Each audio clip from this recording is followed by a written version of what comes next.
जय हिंद, वंदे मातरम, भारत माता की जय। राष्ट्रवाद की बात प्रहार के साथ आप सभी का हार्दिक स्वागत। दोस्तों, बिहार में जो ऐतिहासिक विजय मिली एनडीए को, ये एक सबक है। जितने भी परिवारवादी पार्टियां हैं उनको अब सबक ले लेना चाहिए कि आने वाला समय और भी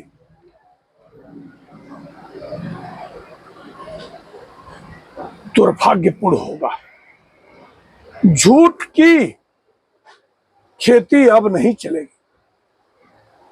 ये लोगों ने जो रवैया अपनाया, तेजस्वी यादव 171 सभाएं किए।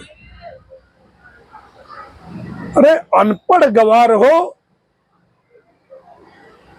तुमको खुद सोचना चाहिए कि मैं क्या बोल रहा हूं। हर परिवार में, हर घर में एक सरकारी नौकरी के नाम पे बाद में पगार कौन देगा? देश को कंगाल करने का काम। पहले जितना लूट किए हो आज दलीलें दे रहे हो, देश का समय और पैसा बर्बाद कर रहे हो। तुम्हारे पीछे कितनी संसाधनें लगी हैं भ्रष्टाचार, लूट को छलटाने के लिए। जब मोदी जी ने मुहिम शुरू किया था तो लोगों को लग रहा था कि मोदी जी, और कांग्रेस को भी लग रहा था कि इसके पहले अटल जी भी आए, कुछ नहीं कर पाए, चले गए। अंत में प्याज और आलू की कीमत बढ़ गई और 10 साल में जो यूपीए 1 और 2 हुआ, जो नंगा नाच हुआ देश में, मगर देश की जनता खामोश मूक दर्शक बनी देखती रही। अगर मोदी जैसा सन्यासी व्यक्ति जब आया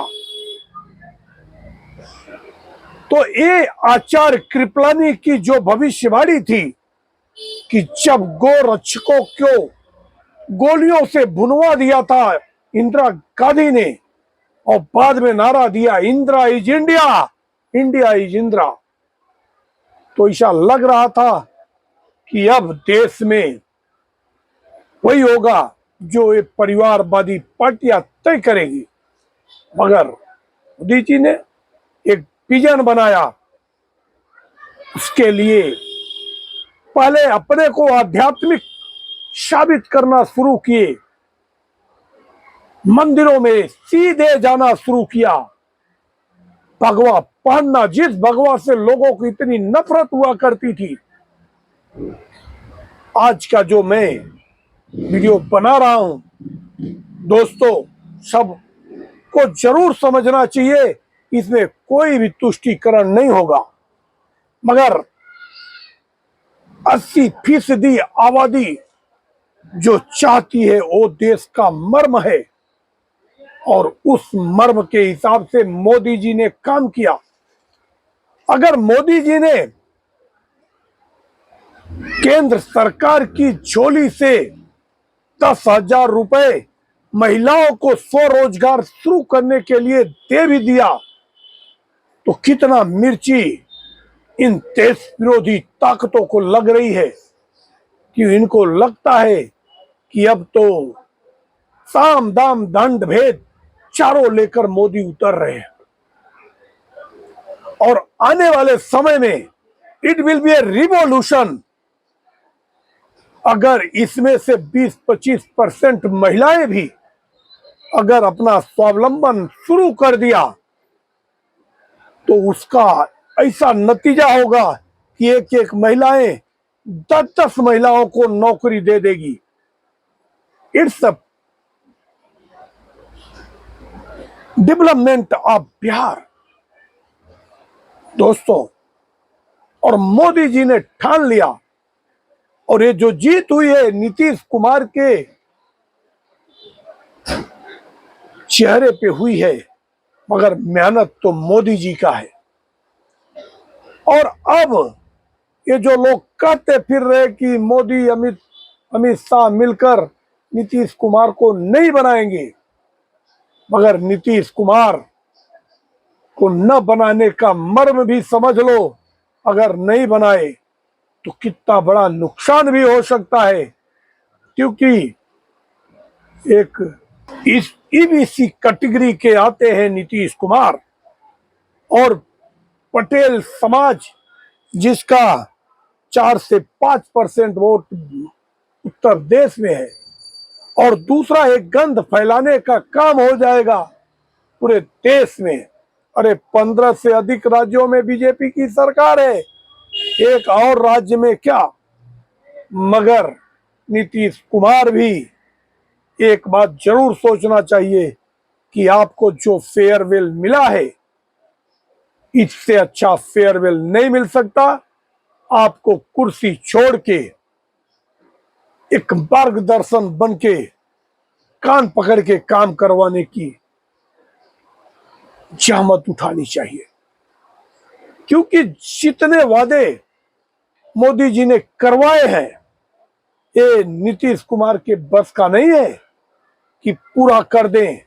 और वादे नहीं पूरा करने के बाद सत्ता में वापसी बहुत मुश्किल होती है।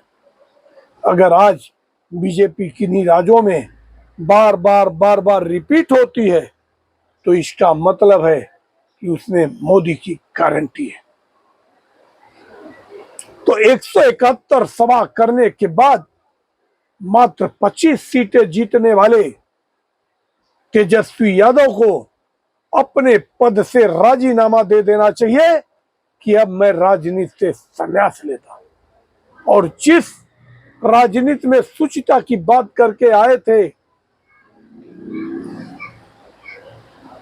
प्रशांत किशोर, किसी के लिए नीतियां बना के चुनाव जितवा देना, मगर औकात तो पता चली कि 2 साल से बिहार में धूल फाके, मगर 400 करोड़ की गाड़ी में संडास करने वाला व्यक्ति बिहार को क्या देगा। बीपीएससी के नाम पे युवाओं को उकसाने का काम किया नीतीश कुमार ने। बिहार के युवाओं को समझ में आ गया कि नीतीश कुमार सिर्फ हमारे वोटों की राजनीति पे अपना कद बढ़ाना चाहते हैं। अगर सारी रणनीति धरी रह गई, और प्रशांत किशोर को जो कह रहे थे 25 सीट से ज्यादा अगर नीतीश कुमार आ गए तो मैं राजनीति से संन्यास ले लूंगा, उनको तो डूब मरना चाहिए। कि नीतीश कुमार के ऊपर जो बिहार की जनता ने सिक्का मोर्फत किया है, ये काबिले तारीफ है। और इसमें सबसे बड़ा बिहाइंड पर्सन कोई है, वो है नरेंद्र मोदी। और नरेंद्र मोदी ने चैलेंज स्वीकार किया और सीधे ममता बनर्जी को ललकारा है कि चाहे जो भी कर लो, 2026 में पश्चिम बंगाल टंके के चोट पे जीतेंगे। और ये हमने आज से 6 महीने 1 साल पहले भविष्यवाणी किया है। तो दोस्तों, ये हमारी भविष्यवाणी थी कि बिहार में बीजेपी बड़ी पार्टी बनेगी और नीतीश कुमार कुर्सी छोड़ेंगे, और ये दिन जरूर दिखेगा। आप लोगों को अगर हमारा विश्लेषण अच्छा लगे, बाकी एक बात और है कि ये जो युवा के नाम पे 58 साल के राहुल गांधी टी शर्ट पहन के घूमते हैं, नेताओं को टी शर्ट में कोई लाइक नहीं करता। कुर्ता पैजामा पहनो जो देश की भारतीय प्रधान है। तो ये तीनों युवा को धोखा देने के लिए टी शर्ट पहनते हैं, ये दुर्भाग्य। आप लोगों को अगर हमारा विश्लेषण अच्छा लगे तो आप हमारे चैनल को सब्सक्राइब करें और अपने दोस्तों तक शेयर करें। जय हिंद, वंदे मातरम, भारत माता की।